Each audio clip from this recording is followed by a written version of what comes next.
What's up YouTube land, Last Disbelief here, and my last video was just kind of an update video, but today's going to be an actual review over a figure I've already done, but somewhat different, as well as this right here. This is just a regular fine point, ultra fine point Sharpie, and I'll explain to y'all what that's for in a minute. But the figure we are reviewing today is the Lupus Rex. And today we are just going over the Gundam frame. I know I do have his backpack attached, and a lot of people don't consider that part of the frame, but I just wanted to have it attached to show you that this is a different color to the frame parts. I don't know how well that shows up on camera, but in person, it is the same color as this right here. This piece right here that goes under the white part of the forearm. But it's not what we're here for. So I'm going to go and remove the head because a lot of people will consider this the head frame. Now, as much as I want to agree with people, that's not entirely true. Gundam frames are the frame without any additional armor parts, and that's essentially what these are right here. Now I'm going to have a bunch of hypocrites come after me. Then why do you have the feet on there? I was going to remove them here in a second. So I wanted to point that out now. If you're here literally just to screw my videos over, I want you to leave now. Not trying to be rude, but I don't want my lost videos.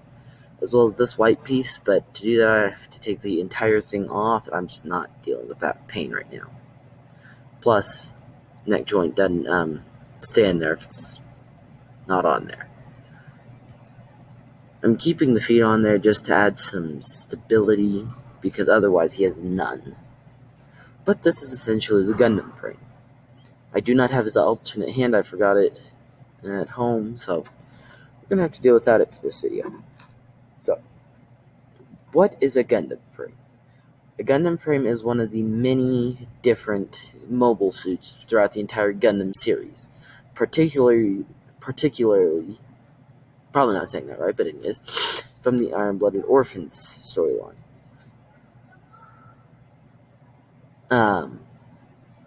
This is the Gundam. I don't know which Gundam frame this is.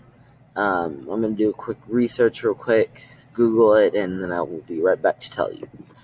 So I just realized that the number Gundam frame that it was in, ASW-G-08, the last two digits are the Gundam frame it is. This was the 8th Gundam frame ever made.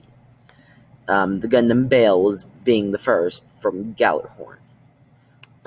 So I am going to go through articulation, but first I want to get some of the details that you have in here. First of all, the eyes are stickers, and for me they stay on pretty well. And you got, it's 2 AHAB reactors right here and here. And you have where the cockpit usually goes. Okay, you got where the shoulder pads go. Go ahead and quickly go back. You get some frame detail. You got some mechanical detail there. The arms do look a little uncanny like that without the frame on there, but and you got some wire and piping on the bottom of the legs too, right about there. So, yeah, very detailed inner frame, and I'm glad that they decided to go with it. Now, issues I do have with this frame in particular.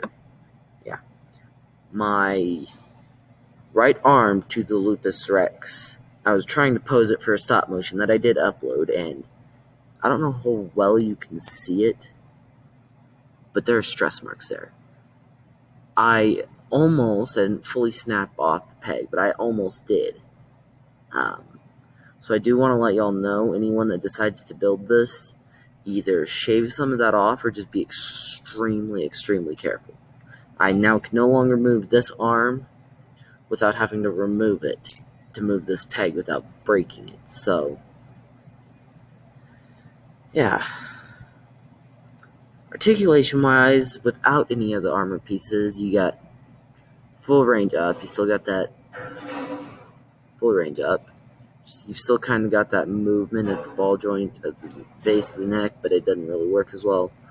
Arm, full 360, and without that shoulder pad, you do kind of get an okay range up, about that much. Again, ab crunch still isn't a whole lot. I mean, the ab crunch, god dang it. The ab crunch itself wasn't a whole heck of a lot with it, with the armor on. I mean, you get a little more here, but just not enough to really make a difference. So, I guess since this wants to go ahead and say goodbye, we'll just go down to here. You do have a waist swivel that is uninhibited. These parts really, they don't hinder anything. I just prefer to have them angled up. You gotta wiggle there. I don't know how well that can be seen. Wiggle there. Got mighty kick up.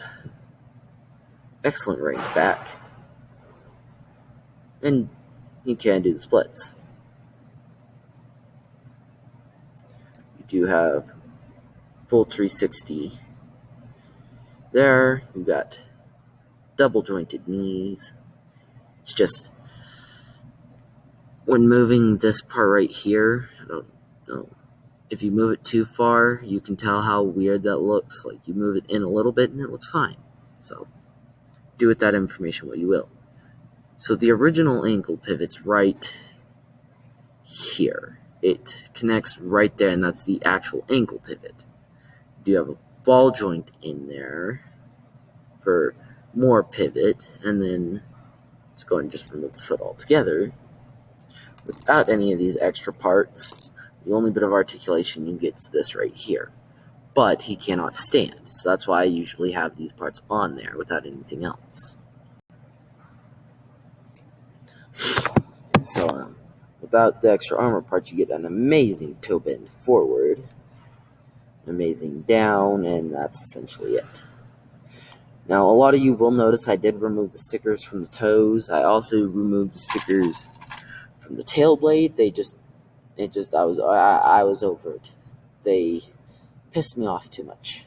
So, yeah, I got rid of them. When I get some yellow paint or a Gundam marker, I'll redo them. And I removed the stickers from the back of the heel. But yeah, a lot of people, especially YouTubers like Mecha Guy Kotsu, have a lot of problems with the Gundam frames. Me particularly. And I've only built this one. I really want to get the lupus and the just original first form barbatos. I don't mind them. I will admit they do have their fair share of problems. But they're not bad. Now, second thing, the Sharpie. I'm going to use it for panel lines, and as you can tell, very fine tip. So, this will also be a tutorial on how to panel line. I'm going to just grab my tweezers here. Grab this part of the head joint.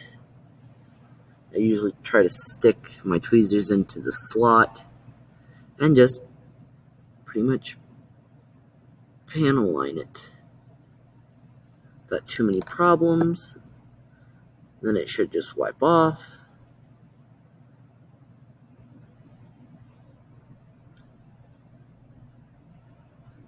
You might have to get some rubbing alcohol and just kind of rub it off with a Q-tip or something. I'm using my finger. I do not recommend that. And there you go. Pretty nice. I don't know how well that can be seen. Nice panel line. So, when I come back, I'll have pretty much what I want on the head panel line, and we can tell how it looks fully put together. So, I know I said I'd do the head in its entirety, but my video is almost too long. So, here it is. That side's not panel line, that side is panel line. You can definitely tell the difference, and I now understand why people make a big deal about panel line. So if you've got a fine tip Sharpie around, I would definitely take advantage of it. I'm going to panel line what I want to, and when I come back, you will see the end result. So, yeah. So, here's the head with it all being panel lined, not every part of it, just mainly the vents and the V-fin, or W-fin, whatever you want to call it. Also, you will notice from a side view and from a back view, I don't have this little white piece. Hold on, let me grab rabbit on there. That's because it just makes him look more like an egg-shaped head. I'm probably going to cut those two plugs off. I may not. But, yeah. So, let's put them on the frame and let's check them out. And immediately, that makes a significant difference. I've already panel lined the vents for the chest too. I used Expo marker on those. I'm going to go back and I'm going to redo them, but just so you can tell, they do have somewhat, but yeah, panel on your kits if at all possible. Do it. It makes a significant difference. That's basically all I have to say. So this is Lost Disbelief.